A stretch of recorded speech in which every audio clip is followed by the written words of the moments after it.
What's going on, everybody? Welcome back to another day covering the NFL Combine. I am Bobby Andrews.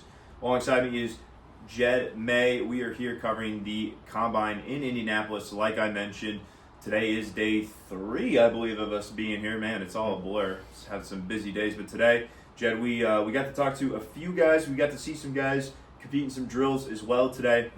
4 guys we got to talk to: Ladd McConkey, Marcus Rosemy-Jack Saint, Kendall Milton, and Daijun Edwards. So what were your biggest takeaways from some of those guys? Let's start with Ladd McConkey. Yeah, well, Ladd, he's a guy who has had he's been on an upswing lately. You know, he blew up at the Senior Bowl, had a great week there.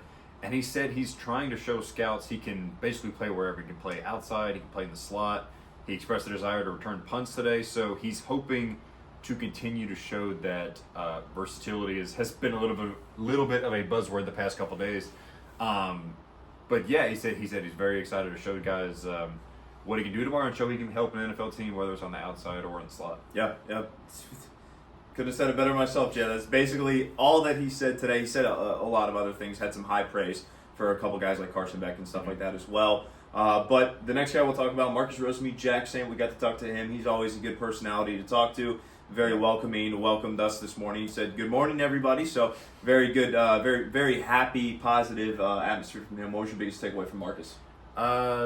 He talked, I believe, at the same time as Caleb Williams. So it was funny, like two very literal opposite ends of the spectrum, one end of the room to the other. But yeah, Marcus, the story I wrote about him was about toughness, and you think about what he started his career with, breaking his leg against Florida in 2020, and he said, yeah, Kirby makes practices tough. He makes workouts tough. Going against these guys like Tyson Campbell and Eric Stokes in practice is tough. And basically, he talked about how the tough atmosphere at Georgia prepared him for the NFL. And he's another guy who he had a good week at the Senior Bowl. He's hoping to show scouts what he can do on the field tomorrow. So yeah, basically just how toughness got him ready for what he's doing right now and what he hopes to be doing on an NFL roster here in a few months. Absolutely. Toughness is the name of the game for Marcus Rosemy-Jack Saint. Next guy we'll talk about, he's a little bit quieter. We got a whole lot of nothing and everything at the same time from Daijun Edwards today. Daijun gave us a little bit of a million different things, like you said, yeah. Jed. What was your biggest takeaway, if you really got one, from Daijun? Talk about a quiet guy. And apparently he was more open than he has been at his time in UGA. Talk about what was your biggest takeaway from Daijun? Yeah, he talked for about 13 minutes, and I think that was more than he's talked in a media setting in about his entire 4 years at Georgia. But it was a good time to get to know him a little bit, because you think of the guys that's been behind. Everybody knows about James Cook and Zamir White, Kenny McIntosh, and Daijun's always kind of been like lurking in the background a little bit.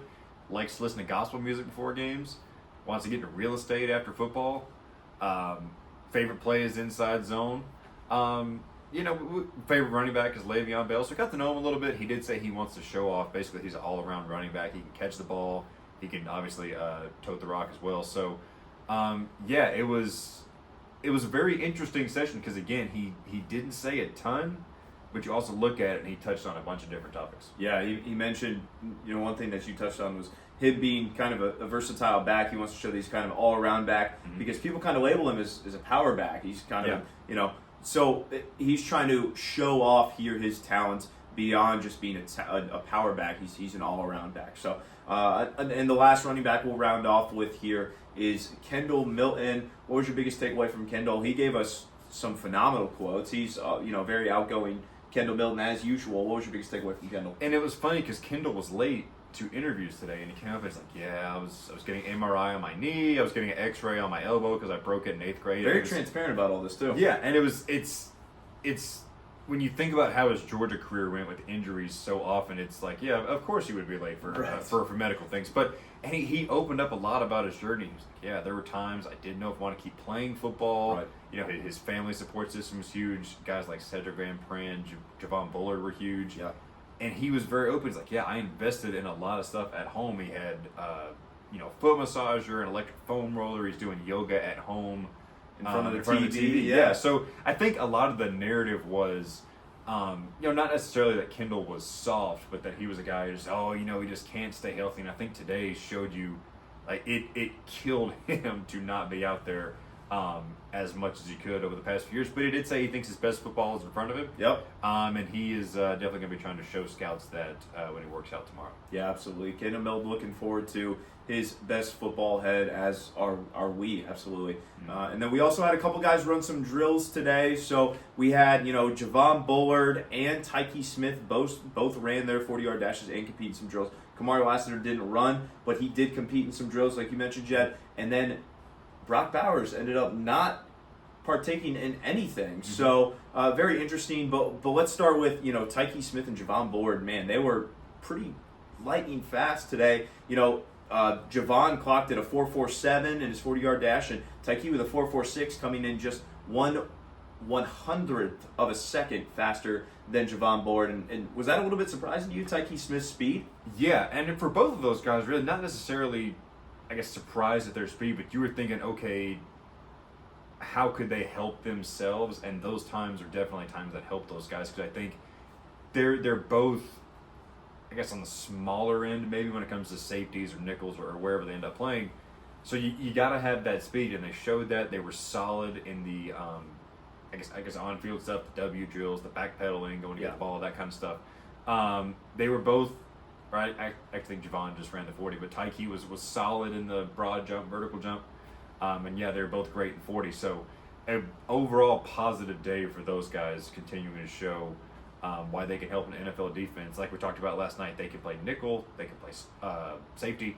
So a good day for those guys for sure. Yeah, I got to watch the drills live, and I got to see Javon make a couple of really nice catches on the backpedaling drills. So he really put on a show there with his hands. He can really show that he can be very versatile and play, whatever he needs to. Safety, linebacker. He's all over the field. So and Tyke really showed his speed, especially today. So I think a lot of a few people were surprised at how fast Tyke Smith can actually run. And that about rounds us out. Didn't get to see any of Brock Bowers. Kamari Lassiter competed in a little bit here and there, but I guess touch on Brock Bowers. What can we? I'm assuming he'll probably go in pro day. That's probably the next time that we see him compete in any 40-yard dash or drills. He said during his media session yesterday, if he doesn't, which yesterday he said he was undecided, and it obviously didn't work out today. He said if he doesn't in Indianapolis, he will work out a pro day, which is in about 2 weeks. So not shocking, I guess. He was the consensus number one tight end prospect. He measured in, I think he was 6'3", and I want to say 243 pounds. So size is solid. And we know the skills there for sure. Yeah, so everybody wanted to see him run the 40. Everybody wanted to see what he could do in the broad jump and vertical jump. But you also got to think from his perspective, he's got agents telling him, look, dude, you really don't have anything to prove. And as unfortunate as it is, we saw a couple guys get hurt in their 40-yard dashes today. So you look at, and it doesn't look like it's anything serious for those guys. But, when you don't have to risk it, not necessarily any reason to. So, yeah, we should see Brock Bowers at pro day. He'll be catching passes from, in all likelihood, Carson Beck one more time. And then we'll be off to the draft and see where he ends up. Absolutely. So that rounds us out here at day 3 in Indianapolis for the 2024 NFL Scouting Combine. Stay tuned. This has been Bobby Andrews and Jed May. We will hopefully be back tomorrow. We'll be traveling tomorrow, heading home, but we will have some more content and stuff for you guys tomorrow. So stay tuned for that. Thanks for tuning in. Like, subscribe, comment, do all the things. Go follow UGASports.com where all the content is at. And thank you guys for tuning in. We'll catch you guys next time.